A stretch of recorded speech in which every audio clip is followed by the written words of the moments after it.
तो आज हम आपको इंग्लिश ग्रामर शुरू कराने वाले हैं। सबसे पहले मैं आपको बता दूं, अगर आपको कोई भी भाषा सीखनी है, लिखना सही तरीके से, तो आप पर ग्रामर ज़रूर आनी चाहिए। और अगर आप पर ग्रामर नहीं आती तो आप सही से नहीं लिख पाएंगे। हाँ, ये बात अलग है कि अगर आप जो है बोलना चाहते हैं तो बोलने के लिए आपको ग्रामर की ज़रूरत नहीं होती। आपके मम्मी पापा जो पढ़े लिखे ना भी हों तब भी बोल पाते हैं। आपके मोहल्ले में बहुत सारे लोग हैं जो हिंदी बोलते हैं, उन्हें हिंदी का का खा गा भी नहीं आता, लेकिन वो लिख नहीं सकते। अगर सही से लिखना है, पढ़ना है, तो उन्हें ग्रामर आनी ज़रूरी है। किसी भी भाषा की ग्रामर जानना बहुत ज़रूरी है। तो सबसे पहले ग्रामर है क्या? ग्रामर इज द सिस्टम, एक सिस्टम है, स्ट्रक्चर ऑफ लैंग्वेज, किसी भी भाषा का स्ट्रक्चर है, इंक्लूडिंग द रूल्स।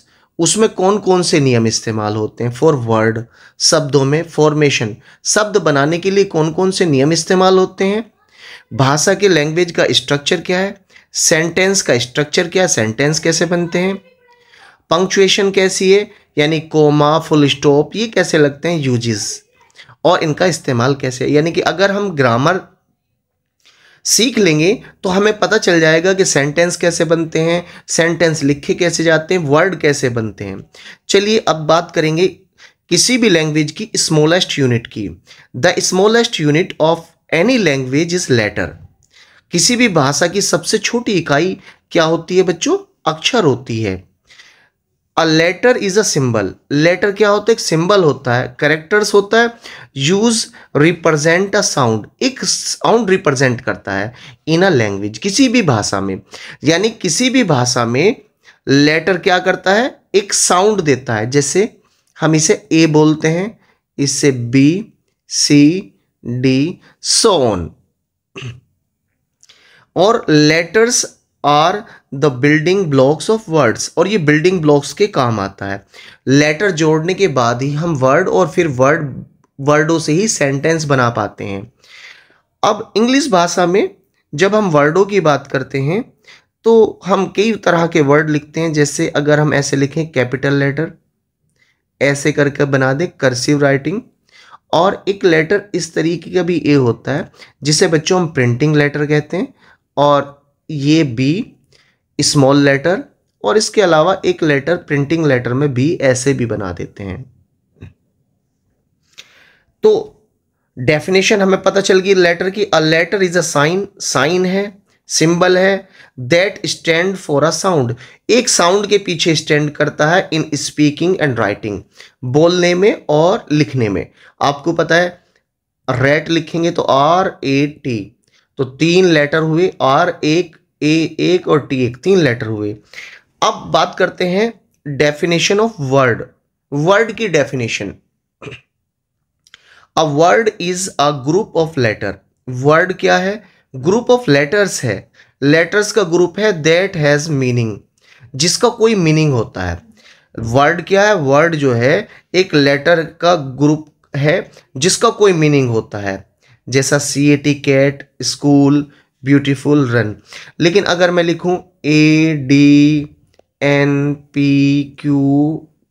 तो ये भी ग्रुप ऑफ लेटर है, but that have not a complete sense, इसका कोई सेंस ही नहीं बनता, मीनिंग ही नहीं बनता, तो हम इसे वर्ड नहीं मानेंगे।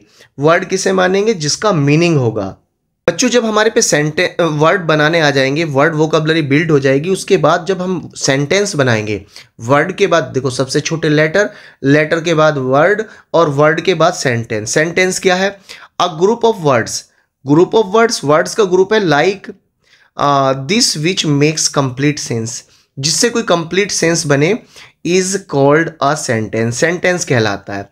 जैसा Ali is a good player, अगर ये हो ऐसे प्लेयर, प्लेयर अ गुड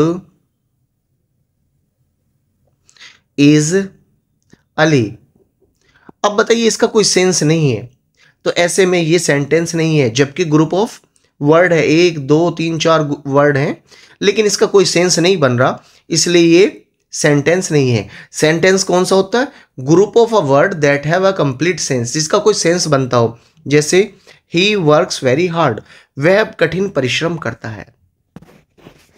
अब बच्चों हमने ये जो सेंटेंस इस्तेमाल किया है, इन सेंटेंस में कई प्रकार के वर्ड हैं, कई तरीके के वर्ड्स हैं। उन वर्ड्स को कहाँ इस्तेमाल करते हैं और उन्हें कैसे देखते हैं वो हम आगे बताएंगे आप लोगों को।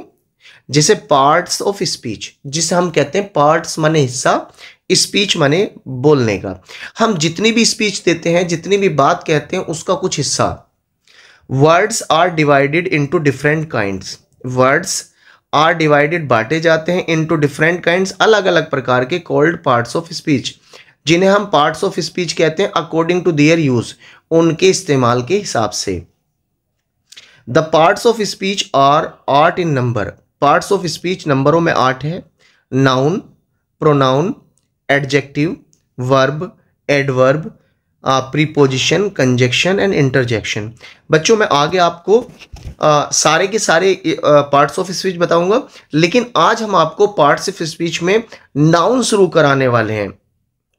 द नाउन, नाउन क्या है? नाम। A noun is a word used as the name of a person, name of a person, place और थिंग।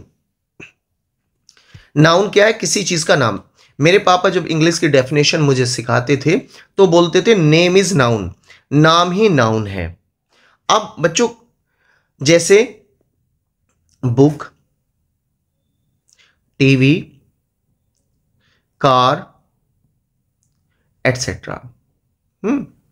अब नाउन कितने तरह के? नाउन है बच्चों 5 तरह के, वो मैं अब आपको पढ़ाता हूं। सबसे पहले है कॉमन नाउन। क्या बच्चों? Common noun. A common noun is a name common given in a common to every person, हर पर्सनों में common, things of the same class और काइंड, एक जैसी क्लास और काइंड, जैसे chair, table, king, city, village. देखिए चेयर कहीं पर भी हो, चेयर ये, टेबल भी आप देख के बता सकते हैं, राजा, सिटी, विलेज, बॉय, गर्ल। तो बच्चों ये क्या है? ये है कॉमन नाउन। अब बात करेंगे बच्चों प्रॉपर नाउन की। A proper noun is the name of some particular person, a proper noun is the name of some particular person, किसी खास व्यक्ति का नाम और जगह का नाम, जैसे अली, दिल्ली, अकबर, रेड फोर्ट। ये किसी पर्टिकुलर जगह के नाम है। जैसे मैं कहूं अकबर, अकबर वाज किंग। अब बच्चों इसमें 2 नाउन इस्तेमाल हुए, एक तो अकबर और एक किंग। तो अकबर जो है वो प्रॉपर नाउन है और इधर जो किंग है वो कॉमन नाउन है। क्या है? Common noun. Akbar proper noun है और किंग कॉमन नाउन है। तो I hope you understood the concept of common noun and proper noun. A collective noun, collective noun. अब देखिए कलेक्टिव यानी कलेक्शन से लिया है। एक collective noun is the name of number of person things taken together, यानी कि अगर हम किसी ग्रुप को या समूह को एक कोई नाम दे दें तो उसे हम कहते हैं कॉमन यानी कलेक्टिव नाउन। जैसे मम्मी पापा, भाई बहन, इन सबको कॉमनली हम फैमिली कहते हैं। किसी जगह पर बहुत सारे बच्चे स्टडी करते हैं तो उसे हम क्लास कह देते हैं। बहुत सारे लोग एक जगह इकट्ठे होते हैं तो उसे भीड़ या क्राउड कह देते हैं। एग्जाम्पल के तौर पर देखेंगे, क्राउड भीड़, मॉब भी बच्चों भीड़ होती है। टीम आप जानते हैं, ग्रुप ऑफ प्लेयर, फ्लॉक झुंड पक्षियों का, हर्ड यानी कि जानवरों का झुंड, आर्मी सोल्जरों का ग्रुप, फ्लीट समुद्री जहाजों का ग्रुप, जूरी जजों का ग्रुप, फैमिली आप जानते हैं, नेशन देश, पार्लियामेंट और कमेटी। ये बच्चों सारे के सारे एग्जाम्पल हैं कलेक्टिव नाउन के। यानी कि जब हम कलेक्शन के तौर पर किसी चीज़ को एक नाम दे देते हैं उसे हम कलेक्टिव नाउन कहते हैं। जैसा बंच हो जाए, बंच यानी अंगूरों का गुच्छा, या की के ग्रुप को भी हम बंच कह देते हैं। Fleet a collection of ships and vessels, बर्तनों का group. An army a collection of soldier. A crowd a collection of people, crowd क्या है? Collection of people. Abstract noun. An abstract noun is usually the name of a quality, action or same state considered apart from the object to which it belongs. यानी कि जिससे ये संबंधित होता है abstract noun, उसके लिए खूबी यानी कि खूबी से रिलेटेड है। एब्स्ट्रैक्ट नाउन किसी की यूजुअली नेम हो, किसी खूबी का, एक्शन का, क्वालिटी का, उसे हम बच्चों एब्स्ट्रैक्ट नाउन कहते हैं। जैसे किसी क्वालिटी का नाम हार्डनेस, यानी कि कोई लोहा है, हम देखेंगे तो बड़ा हार्ड है। कोई चीज़ बहुत काली है, उसे डार्कनेस। कोई चमकीली है, ब्राइटनेस। गुडनेस, अच्छापन। काइंडनेस, ऑनेस्टी, विजडम, ब्रेवरी, है ना बच्चों। ये जो नाउन है इन्हें हम महसूस नहीं कर सकते, लेकिन वो महसूस कर सकते हैं, लेकिन हम इन्हें छू नहीं सकते। यानी कि हम हार्डनेस को छू नहीं सकते, हाँ महसूस कर सकते हैं। हम डार्कनेस को छू नहीं सकते, लेकिन महसूस करते हैं अंधेरा। अब एक्शन में लाफ्टर, हंसना। थेफ्ट, चोरी करना। मूवमेंट, एक जगह से दूसरी जगह। जजमेंट यानी फैसला। स्टेट यानी कि स्थिति। चाइल्डहुड यानी बचपना। बॉयहुड, लड़कपन। यूथ, जवानी। स्लेवरी, गुलामी। स्लीप, सोना। सिकनेस, बीमारी। और पोवर्टी, गरीबी। तो ये बच्चों एब्स्ट्रैक्ट नाउन के एग्जाम्पल हैं और इन्हें आप याद रख कर लेना। Material noun. अब material noun is a word, material noun एक वर्ड है दैट नेम्स अ मटेरियल, जो किसी मटेरियल का नाम है। Substance use to make other things, जिससे हम दूसरी चीज़ें बनाते हैं। जैसे एग्जाम्पल के तौर पे gold, iron, silver, cement, copper etcetera. यानी कि और भी बहुत सारी चीज़ें मटेरियल नाउन का एग्जाम्पल हो सकते हैं। तो मटेरियल नाउन क्या, एक ऐसा शब्द है जिससे कोई चीज़ बनती है, उनके नेम। इन मॉडर्न इरा, आधुनिक दौर में, noun is only two type. Noun दो तरह के, एक तो काउंटेबल नाउन, एक अनकाउंटेबल नाउन। यानी कि काउंटेबल नाउन कौन से नाउन है? काउंटेबल नाउन और the names of object, peoples, etcetera that can count, जिन्हें हम गिन सकते हैं। जैसे book, chair, finger, car. Countable noun को आप ऐसे समझिए जैसे हम किसी चीज़ को गिन लें। ग्लास हैं, गिने जा सकते हैं, नाम है ग्लास। चेयर है, गिनी जा सकती हैं, तो ये काउंटेबल नाउन है। अनकाउंटेबल नाउन यानी कि are the names things that we can not count, जिन्हें हम गिन नहीं सकते।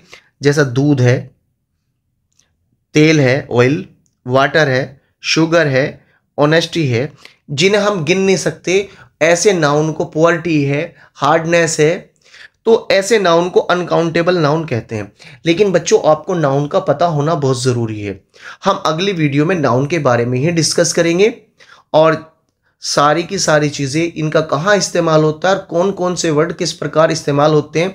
जैसे gender of noun, number of noun, case of noun. ये 3-4 चीज़ें नाउन से रिलेटेड होती हैं जो आपकी ग्रामर में बहुत काम आने वाली हैं।